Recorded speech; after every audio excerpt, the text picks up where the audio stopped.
Les 3 pièces qui ont été acquises par le FRAC en 2019 sont Rocking, qui est ici, et hamac déposition et espace tracé. Rocking, c'est une sculpture qui est importante dans mon travail parce que c'est une de mes premières sculptures qui pose cette démarche de tracé dans l'espace aussi et de mouvement et d'une sculpture qui peut être manipulée, actionnée, avec laquelle on peut jouer. Les premiers croquis ont été dessinés à Vancouver lors de mon échange d'études au Canada. Et du coup, les premiers prototypes, les premiers dessins sont venus de ce moment-là. Et sinon, elle a été fabriquée à cette échelle à l'occasion de mon diplôme des Beaux-Arts de Paris. Elle est constituée d'une plaque d'acier, tout simplement découpée selon un plan géométrique simple. Et ensuite, elle est passée à la rouleuse. Donc c'est un geste de sculpture élémentaire et qui souligne le passage du plan au volume. C'est une tôle qui pèse 130 kg, mais qui, quand elle est mise en mouvement, du fait de l'équilibre de sa forme, demande très peu d'énergie, une simple impulsion de la main pour être mise en mouvement. Et du coup, voilà, ça propose aux visiteurs une expérience d'équilibre toute simple en fait. Et c'est ce qui me fascine aussi dans la géométrie, c'est quand on passe d'un dessin en 2D, d'un dessin aussi d'un concept, d'une idée, à un volume et une action concrète dans l'espace et dans le réel. Il y a un rapport entre le sol et la sculpture qui est presque en miroir, parce qu'on va voir petit à petit apparaître au sol le plan de Rocking en 2 dimensions. Et du coup, ce qui est intéressant aussi, mais qu'on n'a pas ici au FRAC avec ce sol qui est régulier, c'est que sur des sols différents, on va pouvoir l'entendre sonner ou avoir une certaine vibration. Donc c'est vraiment une sculpture qui s'inscrit dans l'espace où elle est montrée. Il y a un geste immédiat dans l'espace et avec la sculpture. Et en fait, l'œuvre, elle englobe tous ces aspects-là, corporels, spatiaux et physiques. Elle invite à ce qu'on la manipule, à ce qu'on la mette en mouvement. Et du coup, c'est une sculpture qui propose une expérience sensible très concrète et très simple et qui engage le visiteur à être un acteur et aussi comme un détective, c'est-à-dire à lire les traces des pièces laissées dans l'espace. Dans la lignée de ces sculptures qui rentrent en relation avec le corps et l'espace, hamac déposition, c'est une sculpture qui invite le visiteur à l'habiter.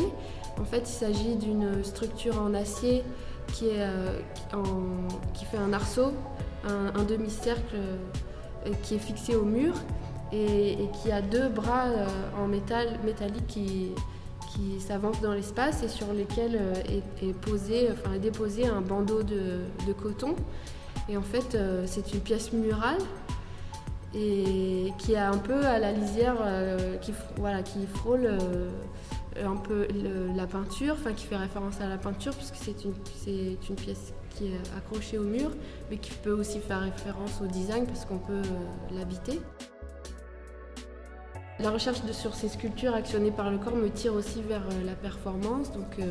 Avec mon partenaire Jules Guissard, on a une pratique commune où on propose des tracés muraux et qui peuvent être actionnés par le public, mais qui sont activés par Jules.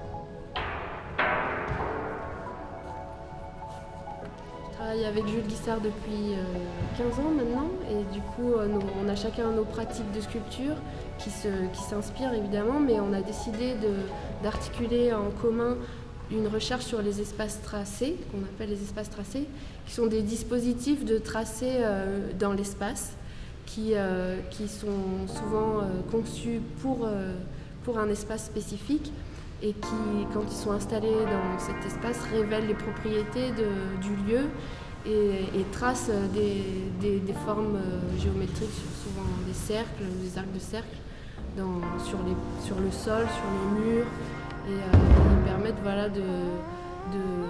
d'inviter le visiteur à être attentif au lieu dans lequel se déploie cette installation et aussi d'y participer soit en lisant les traces du dispositif et soit en retraçant les dessins au mur. Et du coup, on travaille avec deux types de couleurs, enfin de craies de couleurs, soit des craies sèches, voilà, avec du pigment et du plâtre, et soit des craies de cire, en fait, avec de la cire d'abeille et à base de pigment aussi. On a un atelier dans la Drôme, dans un centre, dans une ancienne filature de soie qui est occupée par un collectif d'artistes. Et en fait, on a eu la chance de pouvoir récupérer l'ancien garage du village dans lequel on habite. Donc on dispose d'un grand espace qui est l'ancien atelier de réparation. On dispose d'un pont pour lever et monter notre camion pour charger les sculptures et les matériaux. Il y a beaucoup de pièces qui sont faites par des artisans avec qui je travaille. J'ai un réseau d'artisans dans ma région avec qui je suis amenée à faire des pièces en pierre ou en acier ou en bois.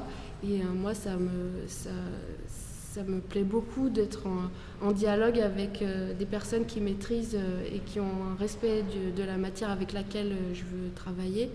Et du coup, moi, j'ai un vrai travail de conception et de dessin en amont avant de pouvoir me lancer dans la réalisation des pièces.